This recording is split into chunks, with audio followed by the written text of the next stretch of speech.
আপনাদেরকে বারবার বলছি যে ভাই আপনারা এই অনলাইন নিউজগুলি পড়েন না, এই ফেসবুকে অনলাইন নিউজগুলি আপনারা দেখেন না, আপনারা সেইগুলি দেখেন, সেইগুলি দেখে নিজেদের ভিতরে কনফিউশন তৈরি করেন।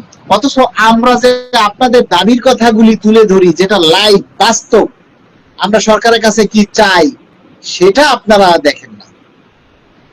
আল্লাহ আপনাদের সেই চোখ দেয় নাই, আপনারা সেইটা দেখেন না, কিন্তু নিউজ পেপার অনলাইন পেপারে কি বলে সেগুলি দেখেন। আমরা ভাই অনলাইনে নিউজ এখন পড়ি না, আমরা নিজেরাই নিউজ তৈরি করি। আমরা এখন অনলাইন নিউজ দেখি না। আপনাদেরকে বারবার অনুরোধ করি যে ভাই আপনারা কেউ এই অনলাইন পত্রিকার নিউজ দেখেন না, এটা ওদের একটা ব্যবসা। ওরা যত পারে ঘুরাইয়ে ফিরাইয়ে নিউজ করবে, একটা আজগুবি একটা হেডলাইন দিবে, আর আপনারা সেই হেডলাইন দেখে ওদের ওইখানে মতামত দিবেন, কমেন্ট দিবেন, আর ওরা ইনকাম করবে।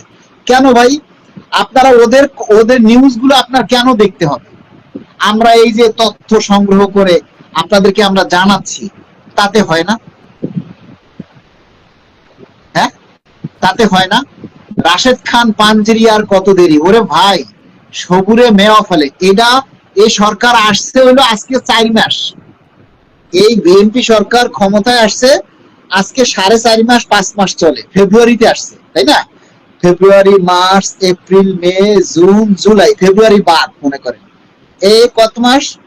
5.5 মাস 6 মাস, 5.5 মাস 6 মাস এই সরকার ক্ষমতায় আসছে।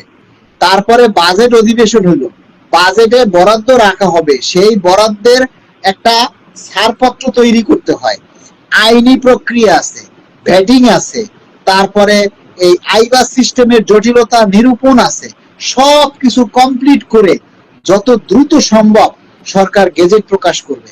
আপনারা আপনাদের দাবির কথা না বইলা আপনারা উল্টো কনফিউশন নিজেরা তৈরি করেন, আর আপনারা ওই নিউজ পেপারে 10 মিনিট পর পর হেডলাইন চেঞ্জ করে ওরা নিউজ করে, আর আপনারা সেইগুলি দেখে আপনারা অস্থির হয়ে যান। আপনারা সবাই দাবি করেন আমরা দ্রুত পে স্কেলের গেজেট চাই, জুলাই মাসের মধ্যে আমরা গেজেট চাই, সেই দাবিটা করেন। আগামী অক্টোবরের আগে গেজেট প্রকাশ সম্ভব হবে না, আমরা যতটুকু জানি। এত তাড়াহুড়া করলে গেজেট, এত তাড়াহুড়ার মধ্যে গেজেট হবে না। একবার সরকারকে একটু সময় দিতে হবে, সরকারকে এই জিনিসগুলি বোঝাপড়ার জন্য সময় দিতে হবে। সরকারের প্রত্যেকটা সেক্টরের জন্য আলাদা আলাদা মন্ত্রণালয়, যেমন অর্থ মন্ত্রণালয় শুধু টাকা দিবে, কিন্তু পে স্কেল কিভাবে বাস্তবায়ন হবে, পে স্কেল কিভাবে দিবে, এটা আবার প্ল্যানিং মিনিস্ট্রির কাজ, পরিকল্পনা মন্ত্রণালয়ের কাজ। পরিকল্পনা মন্ত্রণালয় এটাকে আবার বাস্তবায়ন করবে, প্ল্যানিং করবে কিভাবে এটাকে কাজ করা যায়। তো এটা আপনি যদি এত অস্থির হয়ে যান যে 30শে জুন কেবল বাজেট অধিবেশন শেষ হয়েছে, আর আজকে 6 জুলাই আপনি গেজেটের জন্য পাগল হয়ে গেছেন। আপনি গেজেট প্রকাশ করার জন্য কি করছেন? আপনি সরকারের কাছে গিয়ে বলেন, মাননীয় প্রধানমন্ত্রীর কাছে গিয়ে বলেন, সচিবালয়ে যান, গিয়ে আপনি বলেন যে গেজেট দেন, আজকের মধ্যে গেজেট দেন, আপনার জন্য আজকের মধ্যে গেজেট করে দেয়। আগামী 7ই আগস্ট আমরা বাংলাদেশ সরকারি কর্মকর্তা কর্মচারী কল্যাণ সমিতির কাউন্সিল অধিবেশন হবে। আগামী 7ই আগস্ট কর্মকর্তা কর্মচারী কল্যাণ সমিতির কাউন্সিল অনুষ্ঠিত হবে। আমরা মানুষের কল্যাণের জন্য যারা কাজ করতে চান, নিঃস্বার্থভাবে নিজের পকেটের পয়সা খরচ করে যারা মানুষের জন্য কাজ করতে চান তারা আমাদের সংগঠনে যোগ দিতে পারেন। আমরা নতুন নেতৃত্ব আমরা আশা করি, এবং বিশেষ করে ঢাকা শহরের ভিতরে যারা আমাদের সংগঠনে যোগ দিতে চান তাদেরকে বলবো আপনারা আমার হোয়াটসঅ্যাপ নাম্বারে যোগাযোগ করুন। কেউ দয়া করে আমাকে ফোন দিবেন না, আমি কোনো আননোন নাম্বারের ফোন টোটালি ধরি না, ঠিক আছে? আপনারা নতুন নেতৃত্ব হিসেবে যারা আসতে চান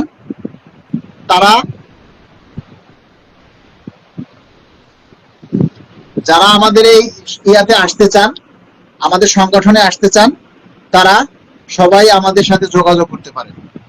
আর আমি আপনাদেরকে একটা কথা বলবো, কোনো মিডিয়া, কোনো নিউজের কথায় আপনারা কান দিয়েন না, ঠিক আছে? কোনো নিউজ বা কোনো মিডিয়ার কোনো কথায় আপনারা কান দিয়েন না। আচ্ছা, বেলায়েত হোসেন, এইটার ব্লক করে নি আগে। বেলায়েত হোসেন,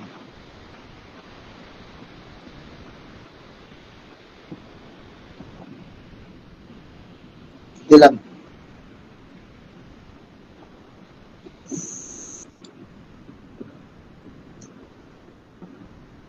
আরে ভাই, আমরা কি গেজেট চাই না?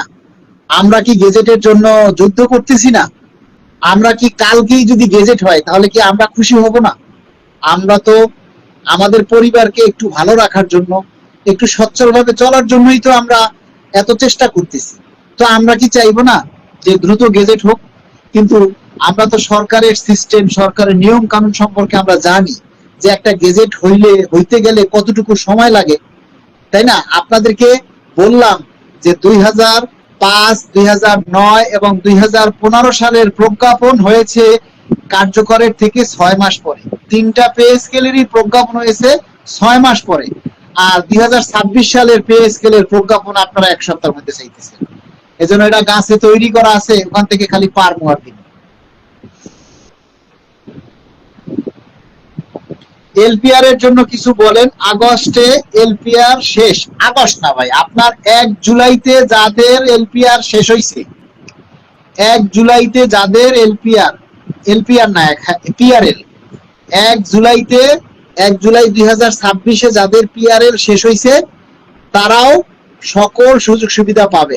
আর আপনার তো পিআরএল চলতেছে, তো পিআরএল চলতেছে মানে আপনার চাকরি এখনো আছে। আর পিআরএল শেষ মানে হচ্ছে তার চাকরি একেবারে শেষ। বুঝাইতে পারি নাই? যারা 1 জুলাই 2026 তারিখে পিআরএল শেষ করছে তার মানে তাদের চূড়ান্ত চাকরি একবারে শেষ, তারাও পে স্কেলের পূর্ণ সুবিধা পাবে। আর যারা এখনো পিআরএল এ আছে তারা তো চাকরিতেই আছে। পিআরএল এ থাকা মানে আপনার চাকরি আছে, আপনি শুধু অফিস করতেছেন না, কারণ আপনি সকল সুযোগ সুবিধাগুলি পিআরএল এ থাকা অবস্থায় আপনি পাচ্ছেন। আপনি হাউস অ্যালাউন্স পাচ্ছেন, আপনি টিফিন ভাতা পাচ্ছেন, যাতায়াত ভাতা পাচ্ছেন, শিক্ষা ভাতা পাচ্ছেন, যাতায়াত অন্যান্য যে চিকিৎসা ভাতা সেটা পাচ্ছেন, আপনি সবই পাচ্ছেন। শুধু আপনাকে অফিস করা লাগতেছে না, কারণ আপনি সারা জীবন অফিস করছেন। এই 1-1.5 বছর আপনাকে সরকার ছুটি দিচ্ছে, আপনি ছুটি ভোগ করবেন আর সরকারি সকল সুযোগ সুবিধা পাবেন। কিন্তু আপনার তো চাকরি আছে। আপনার চাকরি তখনই থাকবে না যখন আপনার পিআরএল এর ছুটিগুলি একেবারে শেষ হয়ে যাবে। তার মানে পিআরএল এ থাকা অবস্থায় আপনার অনেক পূর্ণ সুবিধা আপনি পাবেন। হবে না আর পে স্কেল। অ্যাডভাইজার আলামিন, অ্যাডভাইজার মানে কি? অ্যাডভাইজার মানে হচ্ছে উপদেষ্টা। অ্যাডভাইজার আলামিন মানে হচ্ছে উনি উপদেষ্টা। ভাই আপনি কার উপদেষ্টা? অ্যাডভাইজার আলামিন, আপনি আপনি কার উপদেষ্টা? আপনি কি অর্থমন্ত্রী মহোদয়ের উপদেষ্টা, নাকি সচিব মহোদয়ের উপদেষ্টা, নাকি অন্য কোন রাজনৈতিক দলের উপদেষ্টা? আমি তো বুঝতেছি না অ্যাডভাইজার আলামিন শব্দের অর্থ কি। আপনি কার উপদেষ্টা? হ্যাঁ আশিক ভাই, এটা কি সোহেল ভাই?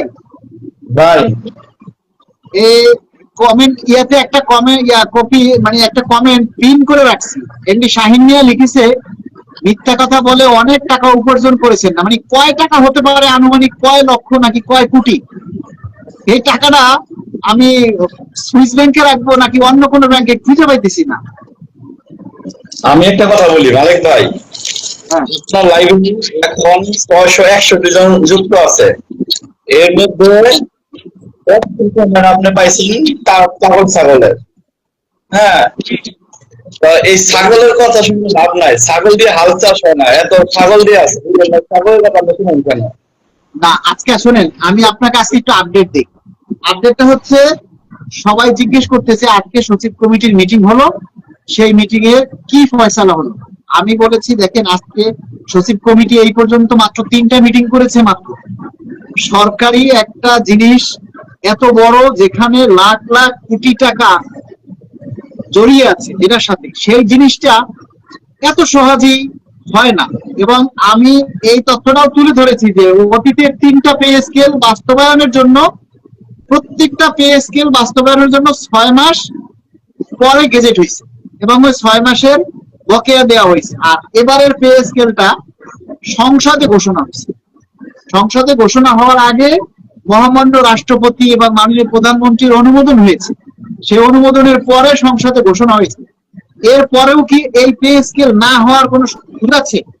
এখন প্রজ্ঞাপন হতে যদি 2 মাস বা 3 মাস দেরি হয়, 1 জুলাই থেকে বকেয়া সহ পাবে, তারপরও কেন মানুষের এত কনফিউশন? এই বিষয়গুলি নিয়ে একটু আলোচনা করেন। আমি একটু আপনি কথা বলেন, আমি একটু ওয়াশরুম থেকে আসতেছি। ধন্যবাদ। আহ,